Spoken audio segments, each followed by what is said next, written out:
Hello everyone, welcome to my YouTube channel. तो अगर आप लोग सीपेट बॉटनी के लिए पीजी एंट्रेंस की तैयारी कर रहे हैं तो आप चाहो तो हमारा टेलीग्राम ग्रुप को ज्वाइन कर सकते हैं। लिंक आपको वीडियो के नीचे डिस्क्रिप्शन में मिल जाएगा। तो वहाँ पे आप लोगों को सीपेट रिलेटेड हर एक लेटेस्ट अपडेट मिल जाएगा। तो एक बार ग्रुप को जरूर चेक कीजिएगा।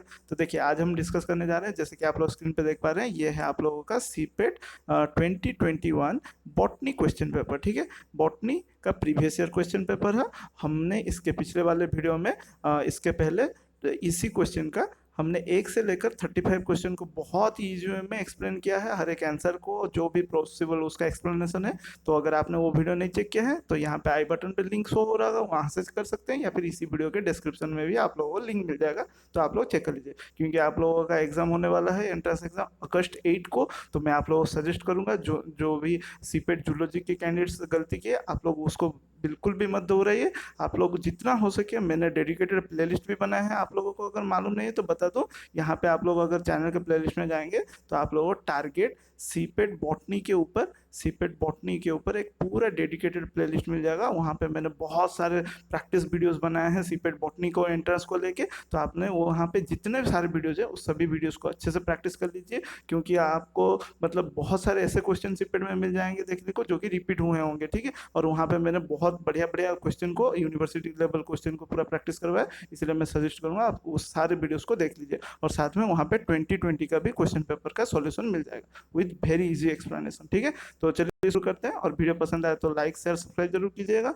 और आपके पास कुछ ही दिन बचा है, अभी बैक टू बैक वीडियोस आएंगे बॉटनी के ऊपर। तो इसलिए चैनल को सब्सक्राइब करके बेल आइकन को जरूर प्रेस करके। तो चलिए पहला क्वेश्चन देखते हैं, 36 से शुरू करें, यानी अब 36 से 70 क्वेश्चन, रेस्ट 35 क्वेश्चन को करेंगे।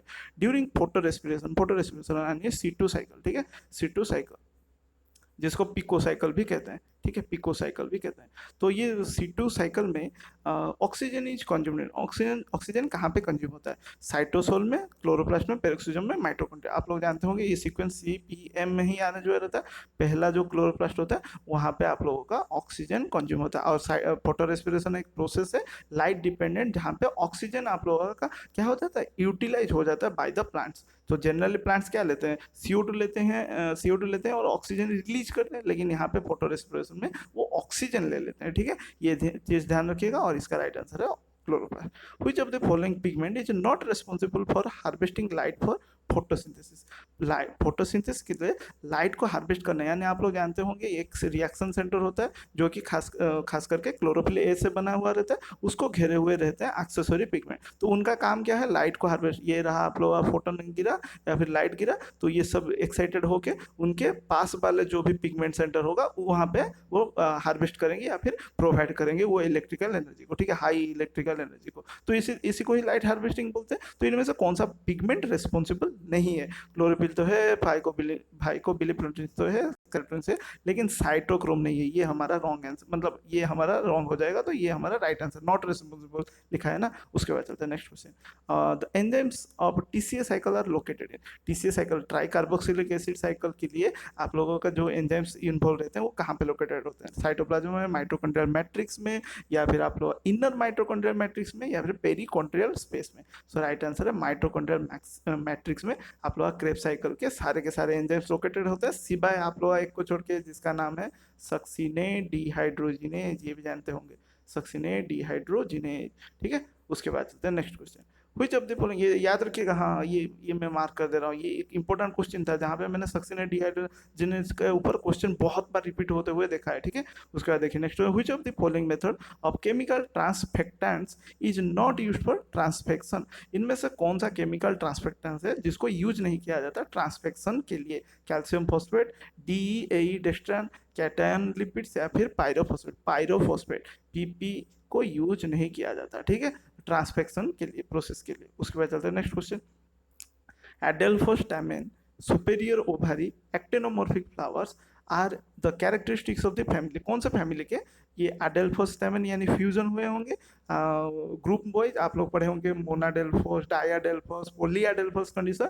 तो यहाँ पे जो अडेल्फोस स्टेमन होंगे, सुपेरियर ओवरी, ओवरी मतलब सबसे ऊंचा रहेगा, बाकी सभी के सभी नीचे रहेंगे, सभी के सभी होल, उसको सुपेरियर ओवरी कहा जाता है। एक्टिनोमॉर्फिक यानी पूरा सिमेट्रिकल फ्लावर, जहाँ पे जिस भी एंगल से आप लोग काटोगे या फिर कट करोगे आपको हमेशा 2 इक्वल हाफ मिलेगा। तो ये किसका कैरेक्टर? फाबासी, रोजासी, पोआसी, मालभासी। तो ये ये बहुत बढ़िया सा एग्जाम्पल है आप लोगों का, किसका है, मालभासी फैमिली का, ठीक है, मालभासी। और पर्टिकुलरली कौन सा डेल्फोस यहाँ पे देखने को मिलता है, मोनाडेल्फोस, ये भी जान लीजिए, मोनाडेल्फोस, ठीक है, मोनाडेल्फोस आप लोगों को स्टैमेन देखने को मिलता है।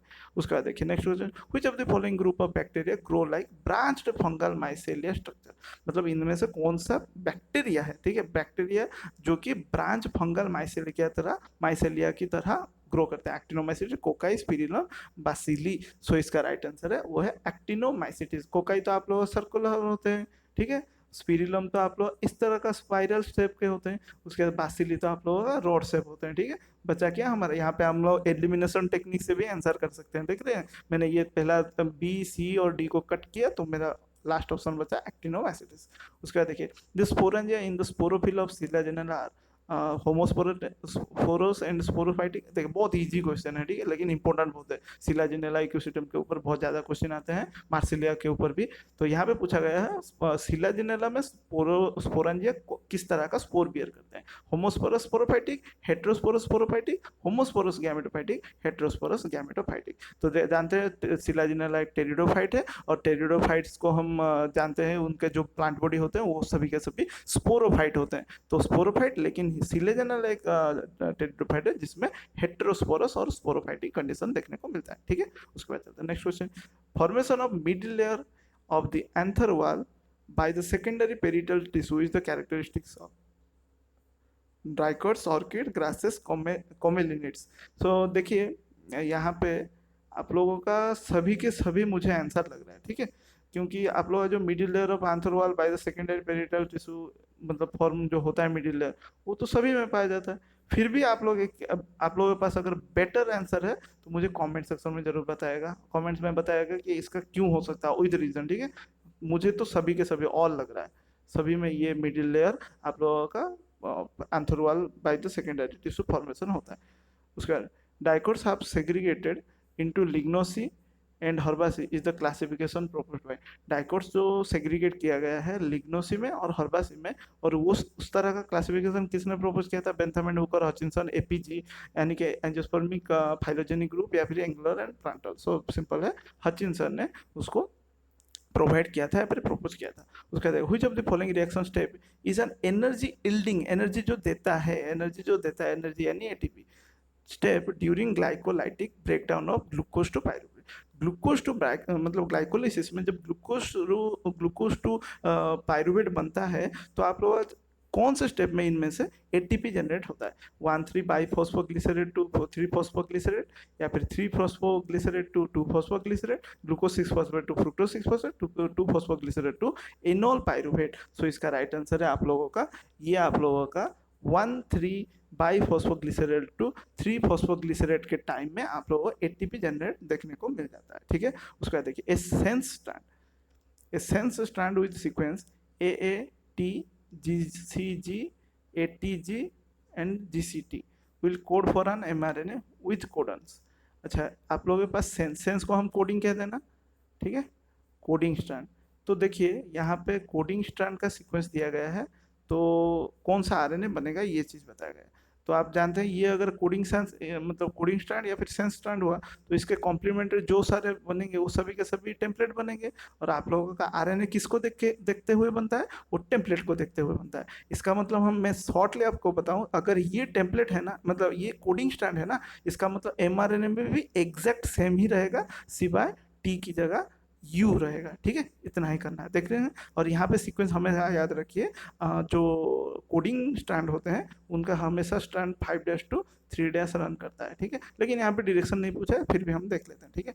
तो ये एग्जैक्टली यही सीक्वेंस में रहेंगे एमआरएनए में, बस टी की जगह यू लगाना है। तो देखते हैं कहाँ पे है, AAT GCG ATG GCT। देखिए यहाँ पे ये क्या कर दिया है, गलत कर दिया है, यहाँ पे कोई भी आप लोगों का ऑप्शन नहीं है। मैं इसको फिर से मतलब एक बार चेक किया था, यहाँ पे ऑप्शन ही नहीं है, लेकिन ये वाला ऑप्शन देखिए, बी वाले को देखिए, उल्टा करने पर आप लोगों को सीक्वेंस सही मिलेगा, ठीक है, लेकिन ये कॉम्प्लीमेंट्री है ना, ये तो कॉम्प्लीमेंट्री है इसका, ये तो कॉम्प्लीमेंट्री। देखिए टी की जगह ए है सी की जगह जी है, अगर उल्टा चलाएं, या फिर इधर भी देखिए ना, ए की जगह यू है, उसका तो कॉम्प्लीमेंट्री दिया, टी होना चाहिए था, आरएनए है बोल के यू दिया गया है, तो ये कॉम्प्लीमेंट्री दे दिया बोल के ये भी गलत है, क्योंकि आप लोगों का ये रूल है जो कोडिंग स्टैंड में होता है एग्जैक्टली एमआरएनए में सेम सीक्वेंस रहता है, बस सिवाय टी की जगह कौन रहता है, यू।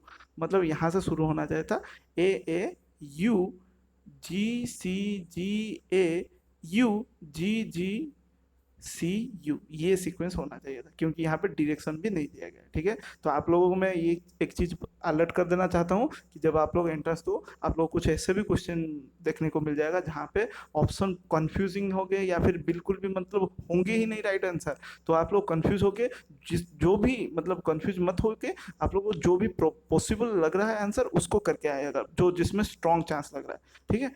अगर आप लोग होगा तो ग्रेस मार्क भी मिल जाएगा। उसके बाद देखिए next, in C3 cycle the energy utilization for conversion of one carbon dioxide molecule to organic carbon, बहुत ही ईजी है। मतलब आप लोग जानते हो फोटोसिंथेसिस या फिर C3 साइकिल रिएक्शन में आप लोग 6CO2 यूज होता है, लेकिन ये 6CO2 हमारे रेफरेंस के लिए होता है, लेकिन फॉर एवरी टाइम एक CO2 मॉलिक्यूल ही आप लोगों का फिक्स्ड होता है, ठीक है। तो यहाँ पे पूछा गया एक CO2 मॉलिक्यूल के लिए आप लोगों को कितना ATP एनर्जी खर्चा करना पड़ेगा। देखें तो हमें मालूम है 6CO2 के लिए टोटल 18 एटीपी और 12 NADH चाहिए होता है, ठीक है। NADH NADH NADPH, sorry NADPH होगा ना, फॉस्फेट ऐड होता है। तो यहाँ पे एक मोलिक्यूल के लिए कितना हो जाएगा, डिवाइडेड बाई 6 कर देंगे तो ये हो जाएगा 3, उसके बाद इसको डिवाइडेड बाई 6 करेंगे तो आप लोग हो जाएगा 2, सो 3 ATP एंड 2 NADPH, ठीक है। तो यहाँ पे 3 2 देख सकते हैं, 3 2 1 ये वाला है आंसर, ठीक है। उसके बाद चलते हैं next question, of genotypes in the offspring by selfing of parents with allelic constitution capital A small a यानी heterozygous, capital B small b, again one heterozygous, small c recessive, D capital D small d heterozygous, capital E dominant, ठीक है। तो यहाँ पे हमारा possible offspring का types of genotype कितना रहेगा, ठीक है, ऑफस्प्रिंग का जीनोटाइप कितना रहेगा अगर सेल्फिंग करते हैं तो हम याद रखिए एक चीज़, आप लोग यहाँ पे फॉर्मूला बहुत बढ़िया पुट कर सकते हैं। अगर जीनोटाइप निकालना है आप लोगों को, जीनोटाइपिक रेशियो या फिर सॉरी नंबर ऑफ जीनोटाइप निकालना है ना, तो आप लोग एक फॉर्मूला पुट करना होगा, 3 to the power n करना होगा। n यानी यहाँ पे नंबर ऑफ हेटेरोजाइगस, ठीक है, हेटेरोजाइगस, बस आप लोग गिनना है। ये एक हेटेरोजाइगस है, 1 2 देन 3 देन 3 है, ठीक है। आप लोगों के पास यहाँ पे 3 है, तो ये हो जाएगा 3 to the power 3, यानी कि 27 हमारा राइट आंसर हो जाएगा। अगर मान लीजिए आपको फिनोटाइप पूछा, ये क्वेश्चन को जस्ट उलट दिया और बोला फिनोटाइप बताया क्या, तो आप वही सेम फॉर्मूला बस यहाँ पे 2 to the power n कर दीजिएगा, जहाँ पे n है number of heterozygous, number of heterozygous. तो यहाँ पे निकालते हैं हमारे हेटेरोजाइगस कितना, 1 2 और ये 3, देख रहे हैं ना, कैपिटल ए स्मॉल है heterozygous, capital B small b heterozygous, capital D small d heterozygous. तो ये हो जाएगा 2 to the power 3 यानी 8 हो जाएगा, ये फिनोटिप नंबर ऑफ फिनोटाइप्स निकल के आएंगे ऑफस्प्रिंग का। आई होप आप लोगों को क्लियर हुआ होगा। The pneumococcus experiment proved that DNA is the genetic material, RNAs are involved in DNA replication, proteins are contagious, या फिर pneumococci do not reproduce sexually. तो ये आप लोग कुछ याद आ रहा होगा ग्रिफिथ एक्सपेरिमेंट का, ग्रिफिथ एक्सपेरिमेंट जो किए थे न्यूमोकोकस निमोनी या फिर स्ट्रेप्टोकोकस निमोनी या फिर डिप्लोकोकस निमोनी, जो भी नाम याद रखना है रखिए। तो ये हमारा DNA is the genetic material के लिए ये एक्सपेरिमेंट प्रूव किया था, ठीक है। न्यूमोकोकस को ग्रिफिथ ने यूज किया था, हालांकि ग्रिफिथ ने वैक्सीन बनाने के लिए अपना एक्सपेरिमेंट किया था, बट उनको एक नया चीज़ मिल गया कि एक केमिकल है जो कि आप लोगों का S3 हीट किल्ड S3 से निकल कर R2 को लाइव S3 टाइप बना दे रहा है। चलिए उसके बाद ए bacterium chromosome contains 100 kilo base pair, ठीक है। एक बैक्टीरिया का क्रोमोजोम है जिसमें 100 किलो बेस पेयर है DNA एंड 6 रेस्ट्रिक्शन साइट, यानी कि आप लोगों का प्लाज्मा बोल रहा हूँ, प्लाज्मिड का बात किया जा रहा है, जहाँ पे एक प्लाज्मिड है जो कि 100 किलो बेस पेयर से बना है टोटल का, मैं पूरा फिर से अच्छे बना देता हूँ, ठीक है। और उसमें कितना है 6 रेस्ट्रिक्शन है, ये 1 ये 2 ये 3 ये 4 ये 5 और ये 6। By restriction digestion and gel electrophoresis the fragments would be एक 24 kbp 22 kbp 21 kbp 17 kbp 11 kbp and और कितना होगा। तो आप लोग पहले ये चीज़ ध्यान लीजिए कि आप लोगों का जो ये पूरा 100 है 100 kbp, तो अगर आपने 6 सेगमेंट किए तो आप लोगों को 6 रेस्ट्रिक्शन साइड में कट किए तो आपको सेगमेंट कितना मिला, 1 2 3 4 5 एंड 6, तो आपको 6 पीस मिल रहे हैं, ठीक है। और आप लोग यहाँ पे कितना सीक्वेंस देखिए, क्यों मैं बता रहा हूँ, यहाँ पे आपको दो दो ऑप्शन भी दिए गए हैं इस वजह से, तो काउंट कर लेना बेहतर है। तो 6 पीस मिलेंगे, हमारे पास कितना है, 1 2 3 4 5 है, मतलब एक पीस चाहिए, इधर बी होगा या फिर सी डी होगा। तो हमारे पास इसको पूरा टोटल ऐड कर दीजिए, आप लोग जितना होगा मैंने ऐड किया था, इसका राइट आंसर होगा, मतलब आपका 95 हो रहा है, बस 5 के बी पी आपको चाहिए, ठीक है। उसके बाद चलता है नेक्स्ट, 4 तो नहीं होगा, 5 होगा।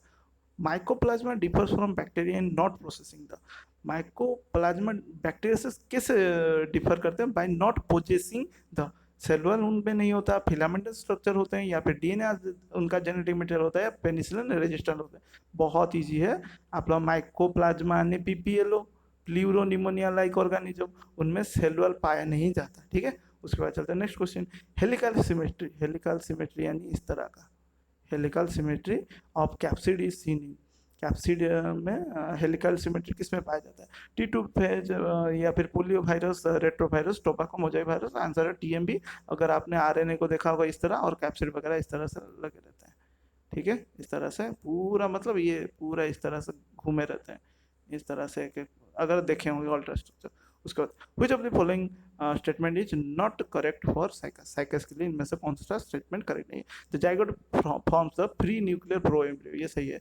The endosperm contain the female gametophytic cell, इसीलिए तो जिम्नोस्पर्म में क्या होते हैं, हैप्लॉइड होते हैं endosperm. The suspensor pushes the embryo deep into the endosperm, yes बहुत बढ़िया है, because of nutrition, to provide nutrition, ठीक है, न्यूट्रिशन प्रोवाइड करने के लिए ग्रोइंग एम्ब्रियो को।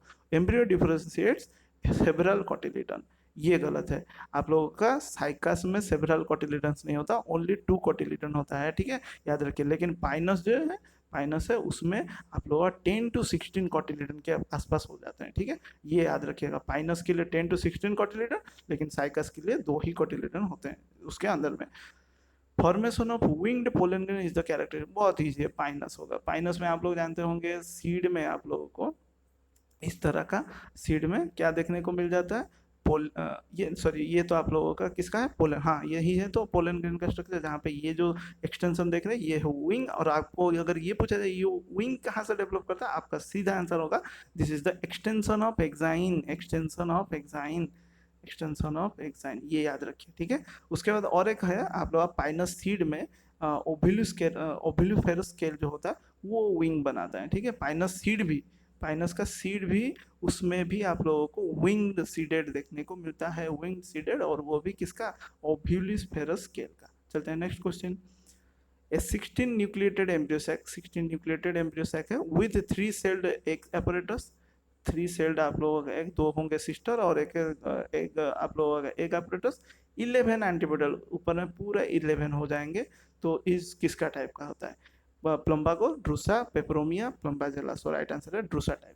उसके बाद outer most endodermis endosperm of मेज ग्रेन इज कॉल्ड, मेज अगर आप लोगों ने मतलब देखा होगा इसका इंटरनल स्ट्रक्चर जो भी, उसमें आप लोगों का एंडोस्पर्म का लेयर का आउटर मोस्ट लेयर क्या होता है, ठीक है, एंडोस्पर्म का ऊपर टेपिडम, पेरिप्लाज्म, एपिडर्मिस, एल्यूरोन, वो भी एक क्या है, प्रोटीन लेयर, प्रोटीनासियस लेयर, ठीक है, एल्यूरोन लेयर कहा जाता है।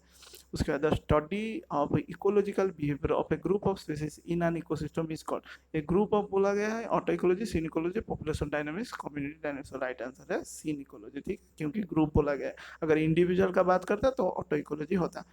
Which of the following is a negative interaction between population, population में सब यहाँ पे नेगेटिव इंटरेक्शन कहाँ पे, कंपटीशन, सिनर्जिज्म, कॉमेंसलिज्म, सिंट्रोपी, यहाँ पे नेगेटिव इंटरेक्शन आप लोगों को देखने को मिल जाएगा कंपटीशन में, ठीक है। कंपटीशन में एक तरह का नेगेटिव इंटरेक्शन है, आप लोग जानते होंगे, अगर आप लोग पॉपुलेशन इंटरेक्शन देखे होंगे, यहाँ पे हमेशा कोई ना कोई पार्टनर को नुकसान होता है, ये इंटरेक्टिंग पार्टनर को। The albugo infection causes rust in wheat leaves, rust in rice stem, white rust in crucifer, leaf spot in ground rust। आप लोग जानते होंगे अल्बुगो कैंडिडा का बात किया जा रहा है, जिसका बढ़िया एक नाम है सिस्टोपस कैंडिडस, सिस्टोपस कैंडिडस, ठीक है। और ये क्या करता है, व्हाइट रस्ट ऑफ क्रूसीफर, क्रूसीफेर जो भी मेंबर्स होते हैं क्रूसीफेरी के मेंबर्स में, ये क्या करता है, व्हाइट रस्ट फॉर्मेशन करता है, छोटा छोटा मतलब व्हाइट पाउडर की तरह लीफ में लगे हुए रहते हैं। उसके बाद which of the following is not a functional group in biomolecule में इनमें से कौन सा फंक्शनल ग्रुप, ये तो कार्बोक्सिलिक हो गया, ये तो आपका हो गया कीटो ग्रुप, ये थायो ग्रुप में लिख भी दे रहा हूँ, ये थायो ग्रुप हो गया। लेकिन ये तो आप लोगों का अल्केन अल्किन, हाँ ये तो अल्किन हो गया ना। अल्किन आप लोगों का किसी भी प्रकार का क्या है, फंक्शनल ग्रुप नहीं है, ठीक है। उसके बाद चलते हैं नेक्स्ट।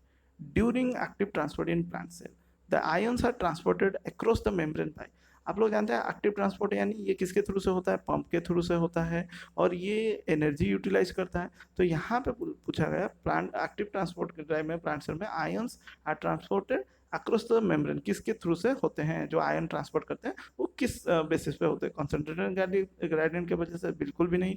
इलेक्ट्रोकेमिकल ग्रेडियंट की वजह से, the function of the carrier की वजह से, या फिर डिफ्यूजन की वजह से। सो ये जो होते हैं हमारे यहाँ पे ऑप्शन के मुताबिक ये होंगे the function of the carrier, जो कि पंप है हमारा, ये पंप है। लेकिन यहाँ पे कैरियर बिल्कुल भी नहीं होना चाहिए, क्योंकि एक्टिव ट्रांसपोर्ट में कैरियर का कोई यूज नहीं है, पंप का यूज होता है, ठीक है। फिर भी हम इलेक्ट्रोकेमिकल ग्रेडियंट तो यूज नहीं कर सकते, और हमारे पास जो ऑप्शन बचा डिफ्यूजन तो बिल्कुल नहीं होगा, फंक्शन ऑफ कैरियर होगा राइट आंसर, ठीक है।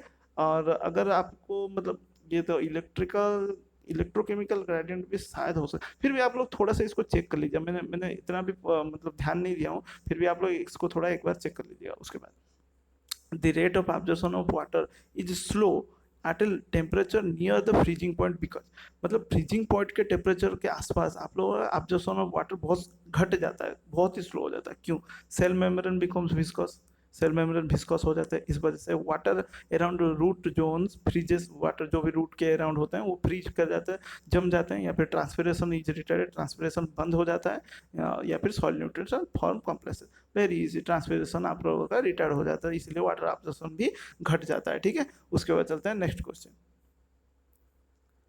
A cell was measured as 600 micron, sorry इसको क्या कर देंगे, mu m in diameter under microscope with 40x objective and 10x eyepiece, the actual diameter of the cell was, यानी कि आपको पूछा है ऑब्जेक्ट का साइज क्या है, एक्चुअल साइज क्या है, ठीक है। तो हम इसको object size is equal to formula डालेंगे, तो ये हो जाएगा मैग्निफिकेशन, मैग्निफिकेशन बाई इमेज, जो फॉर्म हुआ है मतलब आपको दिख रहा है इमेज का साइज। तो ऑब्जेक्ट का साइज हमें मालूम नहीं है, मान लीजिए ये एक्स है, या फिर ऑब्जेक्ट में इसको ओ एस लिख दे रहा हूँ, और मैग्निफिकेशन हमारे पास क्या है 40x, ठीक है, 40x एंड आप लोगों का 10x, ठीक है, डिवाइडेड बाई आप लोगों का क्या है एक्चुअल मतलब 600 इमेज का साइज है। तो इसको कट करेंगे 10101010 कट हो गया, आप लोग 4/6 हुआ ना, नहीं, ये होगा आप लोगों का क्या होगा, देखिए objective size is equal to, ये हो जाएगा आप लोगों का इमेज साइज, ठीक है, इमेज साइज जो इमेज आप लोगों ने देखा डिवाइडेड बाय मैग्निफिकेशन, ठीक है। तो आप लोगों का क्या हो जाएगा, is equal to image size कितना है 600 डिवाइडेड बाय 40 × 10, ठीक है, 40 आपका ऑब्जेक्टिव, 10 आप लोग आगे पीस, तो ये 10 ये 10 कट गया, तो ये आपका हो जाएगा 4 1 जा 4 पॉइंट, आप लोग 2 बचा, तो 4 5 जा 20, तो ये होगा हमारा 1 पॉइंट म्यू एम, ठीक है। उसके बाद चलता है next question, the molar mass of a macromolecule can be determined by, molar mass macromolecule का कैसे डिटरमाइन किया जाता है, by high performance liquid chromatography, या फिर gas liquid chromatography, STS page यानी sodium dodecyl sulphate polyacrylamide gel electrophoresis, या फिर एटॉमिक ऑब्जर्वेशन स्पेक्ट्रोस्कोपी। तो इसका राइट आंसर है आप लोगों का ये एसटीएस पेज से डिटरमाइन किया जाता है किसका, molar mass of macromolecule. Which of the following statement is true about RNA? RNA के लिए इनमें से कौन सा स्टेटमेंट ट्रू है, mRNA is the most unstable form, या फिर mRNA is the largest among RNA, tRNA is the largest, ये तो गलत है, tRNA सबसे स्मॉलेस्ट है, tRNA नॉन डायनेमिक, ये भी गलत है। तो हमारा राइट आंसर सबसे लार्जेस्ट कौन है, mRNA। RNA सोच रहे हैं तो गलत है, ठीक है, mRNA सबसे लार्जेस्ट है। उसके बाद देखिए next question, the prerequisite for biotechnological production of transgenic does not include, prerequisite of for biotechnological production of transgenic does not include, इनमें से कौन सा वाला सबसे मतलब जरूरी है production of transgenics in biotechnology, identification of target gene, isolation of target gene, integration of gene to the vector, या फिर artificial production of the gene. So इसमें आप लोगों का सबसे प्रीरिक्विजिट कौन है, artificial production of the gene. उसके बाद चलते हैं next question, nucleic acid labelling and identification can be done by the following except, so nucleic acid को labeling and identification इन सभी में से करने के बाद किसको मतलब किसके द्वारा नहीं होता, बाकी सब में होता है। P32 तो यूज होता है, आप लोगों ने अगर हर्सी चेज एक्सपेरिमेंट पढ़ा होगा तो वहाँ पे लेबलिंग उसमें हुआ था, रेडियो एक्टिव लेबलिंग हुआ था। टेक्सास रेड से भी होता है।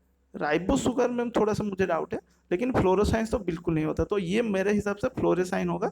राइबो शुगर भी हो सकता है, अगर राइबो शुगर में भी अगर हम रेडियो एक्टिव एलिमेंट को इंट्रोड्यूस करेंगे तो उसको भी लेबलिंग कर सकते हैं। फिर भी इसको भी थोड़ा आप लोग चेक कर लीजिएगा, ठीक है। और आप लोग बेटर आंसर इसका एक्सप्लेनेशन जानते हैं तो कमेंट सेक्शन में जरूर बताएगा। उसके बाद चलते हैं, मुझे लग रहा है फ्लोरेसाइन होगा। उसके बाद देखिए next question, Pribnow box, Pribnow Schaller box भी कहते हैं, is the -10 box in the bacterial promoter region having the consensus sequence. Pribnow का क्या होता है, टाट टाट आप लोग जानते होंगे, और एक आप लोग ये प्रिब्नो आप लोगों का बैक्टीरिया के लिए है, ठीक है, बैक्टीरिया में रिकॉग्नाइज करने के लिए। उसी तरह यूकैरियोट्स में भी ना, बैक्टीरिया तो प्रोकैरियोट्स हो गया, यूकैरियोट्स में भी इसी तरह का एक सीक्वेंस पाया जाता है जिसको हम टाटा बॉक्स कहते हैं। यहाँ पे जैसे टी होता है, उसी तरह यूकैरियोट्स में टाटा बॉक्स होता है जिसको कहते हैं गोल्डबर्ग हॉगनेस बॉक्स, ठीक है, पूरा नाम है गोल्डबर्ग हॉगनेस बॉक्स। चलते हैं next question, which of the following is a gaseous biochemical cycle. Very easy, gaseous वाला पहचान है, नाइट्रोजन सल्फर पोटेशियम फास्फोरस, एक ही है हमारे पास नाइट्रोजन। और कौन से बायोकेमिकल साइकिल में गैसेस है, कार्बन साइकिल है, उसके बाद ऑक्सीजन साइकिल है, और ये नाइट्रोजन साइकिल। उसके बाद हम अगर पूछा है सेडिमेंटरी साइकिल बायोकेमिकल कौन है, वो है फास्फोरस है और सल्फर है, ये याद रखिएगा, ठीक है। उसके बाद ये last question, the transition zone between two different communities is called. बहुत ईजी है, इकोटोन कहते हैं उसको, इकोटोन कहते हैं। बायोम नहीं होगा, इको टाइम नहीं होगा, ट्रांजिशन ब्लॉक होगा। तो ये था कुछ आप लोगों के लिए, बहुत मुझे जितना स्टडी से मालूम चला, आप लोगों का जो 2021 का जो क्वेश्चन पेपर है 2021 का, ये थोड़ा पहला पहला क्वेश्चन हार्ड आया था, उसके बाद जो रेस्ट 35 क्वेश्चन देख रहे हैं कितना ईजी आया। इसीलिए मैंने आप लोगों को इसके पहले वाले सजेशन वीडियो में क्या बताया था, आपको एग्जाम पेपर खोलते ही पहले पेज में नहीं जाना, आपको सीधा बीच में से 36 से शुरू करना है, ये चीज़ ध्यान रखिएगा, ठीक है। तो आप लोग इसी तरह से मतलब ये मेथड से कीजिए, आप लोग एग्जाम बहुत ही बढ़िया होगा। इसके बाद हम back to back botany practice के लिए मैं वीडियो लाऊंगा विद प्रॉपर एक्सप्लेनेशन, इसलिए चैनल को सब्सक्राइब करके बेल आइकन को प्रेस करके रखें। और वीडियो अगर पसंद आया तो आप लोगों के दोस्तों के साथ शेयर कीजिए जो लोग सीपेट बॉटनी देने जा रहे हैं अगस्त 8 को। सो मिलते हैं नेक्स्ट प्रिपरेशन बॉटनी के वीडियो में। Thank you.